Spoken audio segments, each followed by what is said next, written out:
All right, everyone. So here we are. It is day 2 in Canada, trading inside my mobile command center on my traveling trading station. I've got the 2 monitors, 24-inch monitors mounted to the ceiling here. I've got my laptop, got my mic, got my Starlink on the roof, and I am sitting here in the green, and I'm feeling pretty good about that. Today was a little touch and go. And you know what? Yesterday was a little choppy too. So if you tuned in the recap yesterday, you would have noticed that I didn't hit my daily goal yesterday. It was a green day, but came up short on the daily goal. And it just felt like we were sort of at this transition point where we saw several stocks pop and drop, full 100% retracement. And those are the ones that really make me the most nervous. LIXT yesterday, this one, if we look at this chart on the, I'll do the 1 minute. This is what I really don't like seeing. These can be really scary. So this all of a sudden pops. Let me zoom in on this here.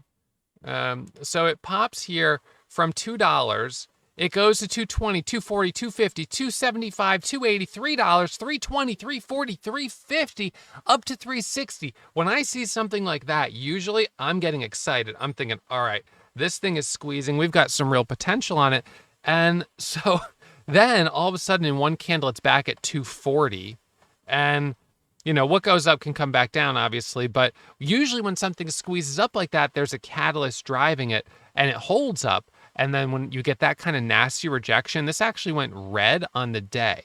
So that is alarming because I think, when I think about some of my biggest losses this year, my biggest losses this year were from trades where I jumped into something that was ripping like that, had big spreads, and suddenly, things did a very quick shift. So if we jump back here to the month of March, the trade I'm thinking of was this trade right here. Biggest loss of the year right now, lost $19,000 in one trade. This was unbelievable. We can look at the trade here. So basically, this is a stock where you could see it's very similar kind of pattern. It pops up, and it goes initially from 850 to 9 to 10 to 1050 to 11 to 12 to 13. And I'm like, whoa, here we go. Within, an instant, it's up 150% or whatever it is. It's our number one leading gapper. And I'm jumping on it. I'm thinking, okay, micro pullback, then looking for the next leg up. I'm going to ride this momentum up to, 17, 18, 19, maybe $20 a share. And so I jump in, I start to scale in here, adding at 14, and then look at this, all the way back down to 850. I mean, I lost like $5 a share on this, just selling on the way back down. It was so bad. And so, in hindsight, I definitely chased it. I was too aggressive on that. I probably didn't wait for a really well-formed pullback. I saw something squeezing, and I was like, you know what? I'm just going to jump in this thing because maybe, I don't know, maybe I had a little, actually, if we go back, I'll tell you exactly what happened. I had FOMO. Well, I don't know if you'd call it FOMO, but on the previous day, I had taken a nearly $10,000 loss. So I was trying to recoup those losses quick as a bunny, right? You guys know exactly what I'm talking about. I know many of you have done the same thing. You're in the red, you're trying to recover fast, and next thing you know, boom, you double your loss, you triple your loss, right? And that's what happened. Down 10,000. Next day, I come in swinging hard. I see something moving, and I'm thinking, this is going to be my ticket getting out of the hole. And so that was an emotionally fueled trade. But nonetheless, in a hot market at the same time, we look back at some of the trades from July. Like if we look at, let's see, this day here, the stock I made the most money on, it was, no, it wasn't that one. AZTR, you look at this one here, and this is just going to be one of many trades. But, actually, that's funny. I grouped them together. But that's fine. Doesn't matter. Sometimes TraderView does this. It'll just cluster these trades all together. So, like, clearly this is a lot of unique trades, but they're all, I don't know. Anyways, grouped as one trade. Doesn't matter. It's actually helpful in this case because you could see it. So in this case, very similar strategy, buying the breakouts, adding up here, taking profit, adding, We had a couple of those dips, but generally it held up really well. So let's see. Now I think I just let me see if these trades imported. So now for August, yep. So there we've got Monday loaded in. So that was Monday, and here is Tuesday, $3,118.77. Not bad. And as I mentioned during my recap, yesterday, driving around a little bit in this part of Canada, it's so rural. It is. I mean, it's kind of, Massachusetts can be rural in parts, but you start driving through parts of Maine, and you get into some of the areas in northern Maine, and it's. I mean, it's a really amazing area. I like it a lot, but you see a lot of homesteading, a lot of people that are sort of living, on a plot of land, and they're making do with what they've got the best they can. They're not necessarily making a lot of money, but they're getting by, very self-sufficient. And that is a mentality that I really appreciate. I've been so interested in learning about how people survived the Great Depression, because I know it had such a profound effect on my family on my mother's side. On my father's side, I don't know as much, but I've been trying to learn more. But in any case, the Great Depression, obviously in the 1930s, was a time that we think about a lot in terms of how people survived and their resilience and everything else. But in a lot of ways, there's a lot of areas that are still experiencing deep economic depression. Certainly, a lot of the Rust Belt cities in the U.S., some of the areas that are just more rural, where things have never really picked up in a big, big way. So, I'm trying to really, it adds some perspective to making $3,000 in, about an hour, which a lot of folks around the world work very, very hard and don't make that much. So I think it's important to be grateful for that. And for all of us to be grateful for the opportunity that we have to be trading in the market, because the fact that we're even able to trade in the market obviously is a signal of a degree of privilege that we have. We've got some disposable income. We've got a computer that we can spare. We've got an internet connection. We really are very fortunate. But I think for me, and for a lot of beginner traders, it's easy to take all of that for granted and not appreciate it.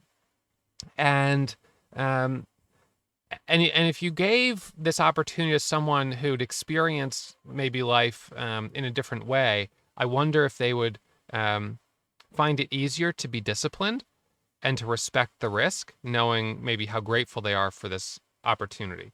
A lot of traders come into the market with more money than common sense, and they end up losing it. And again, not to go on a long tangent, but as I've said before, when I think back on all the traders I've known over the years, of course, people on YouTube who are engaging in the comments and everything else, and members at Warrior Trading, I really think that there's two leading causes of failure. The first is not having a strategy. So the people that came in during the dot-com bubble, rode the waves of momentum, made some money, but ultimately gave it back because they kind of just got lucky. Same thing happened during the pandemic. People came in, they got lucky, they made some money, and then that luck ran out. So you have the group of people that have no strategy whatsoever. They have some dumb luck, whatever, but it doesn't last. You can't build a career on luck. And then, so if you don't have a strategy, you're destined ultimately to run out of luck and lose.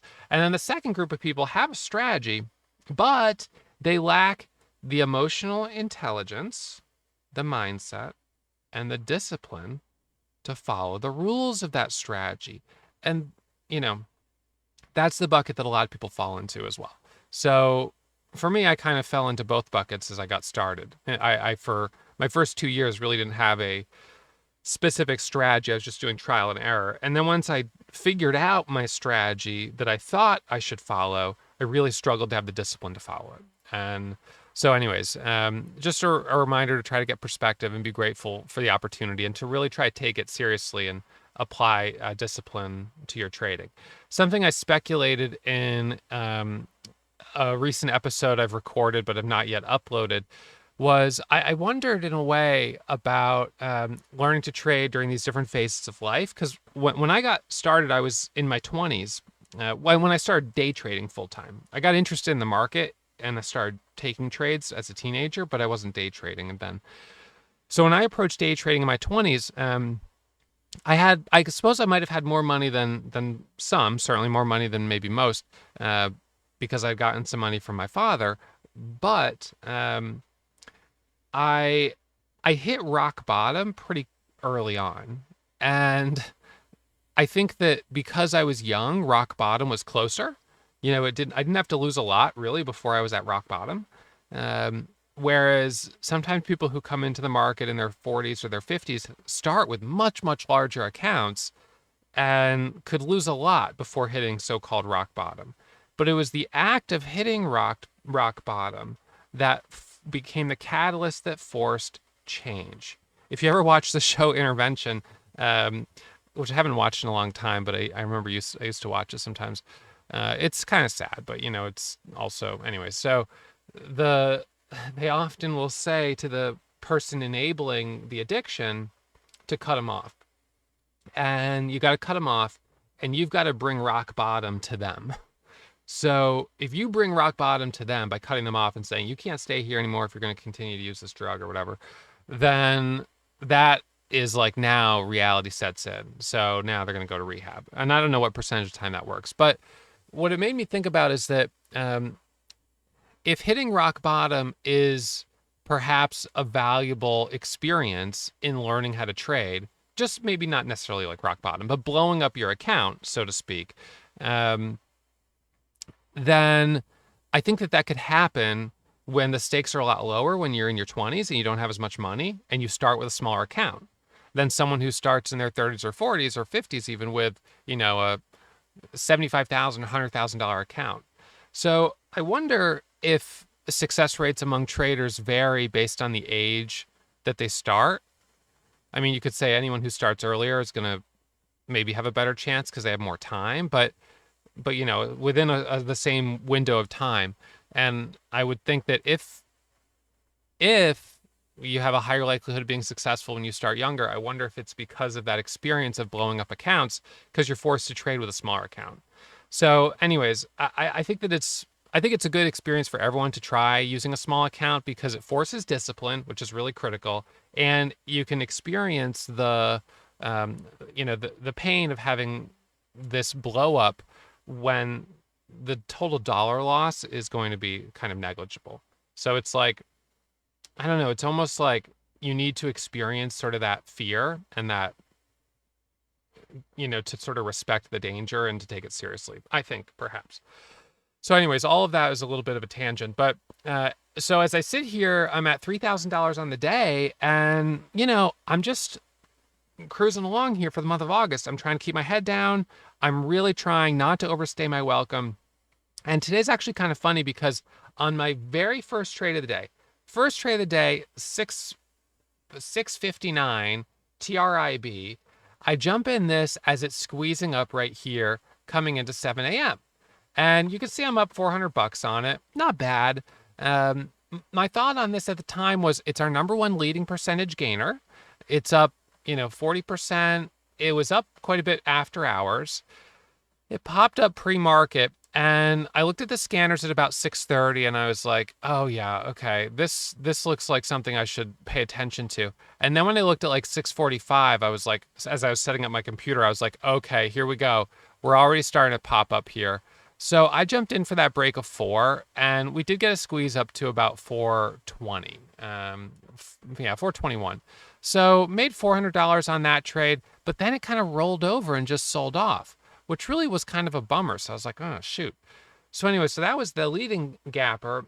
And then about 15 minutes later, ADXN pops up. Now this one had popped up early, pulled back, popped up again, pulled back. It popped up again right here, pulled back. And as it comes up right here, I got in for the break of $10. So I'm in for the break of 10, and this squeezes almost immediately to 1050 up to 11 and hits a high of about 1150. Now, this is on the 1 minute chart. Where I went wrong on this was And actually, I'll pull up the 10-second chart so we can get even more zoomed in. The platform that I'm using, Daytrade Dash, we've built 10-second charts in, so you can use them. So, sorry, I was back here. So first trade from 10 up to 11, locked up about $2,500 on that trade, $2,000, something like that.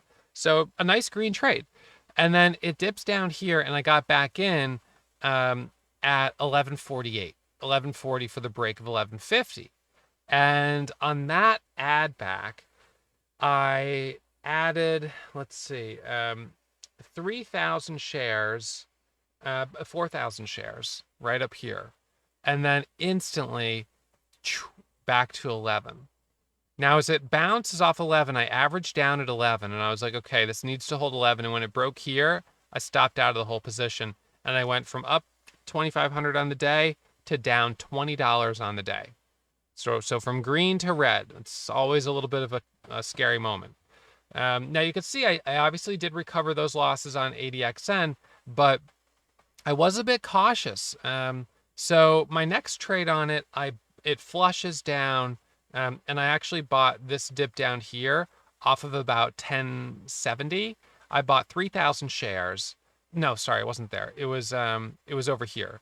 It was right here. I bought 3,000 shares, and it bounced back up to 11, and that gave me about 30 cents on 3,000 shares, about $900 of profit. So now I'm back to up 1,000 on the day, and I'm like, okay, we've stabilized the ship here, but we're not out of the woods yet. That was kind of a choppy start to the day. I went from green back to red, and now back to green. So now through this area, it starts to curl up here, and I got back in, and then I stopped out, and now I'm up only 200 on the day. So I'm like, wow, this stock is really frustrating. It's so choppy. What is the deal? It comes back up here, it tries again, and then right in here, watch this. Is it going to break? See, it keeps not breaking, it keeps dropping. And then, is it going to break? There it goes. And on this, I couldn't trust it right here because it had just like done so many false starts. So I got in right here. And when I got in right there, sorry, I just thought I heard my son shouting. When I got in right there at 12, I got a little move up to 1220. That was a small winner. So I got myself back to 1,000. And then right in here, another trade for the move up to 13, goes up to 1260, pulls back. And let's see. Now I can't remember. Was that the last trade I took on it? I feel like there was one more. I didn't trade that. Yeah, I took this trade here. So, oh, come on. Same issue as yesterday. So anyways, it ends up, I'll open that back up. So it ends up hitting about 13. And so, anyways, I'm up $2,700 on it. The reality is, I probably, in some ways, would have been better off if I had just taken that profit off the table, that first little profit when I had it, instead of overstayed my welcome. But, the thing is, you just never know. You never know how high something is going to go. And in this case, I had said, I'm going to try to be aggressive. And if we see things that are squeezing, I'm going to step up to the plate. And this was moving. It was moving, and it was the right stock to, I think, be aggressive on at that time. But then it just ended up sort of rolling over and failing. So that was ADXN. Just choppy, a lot of topping tails. Not sure what the issue was. Didn't trade it at the open. I was like, it's just too risky. I can't.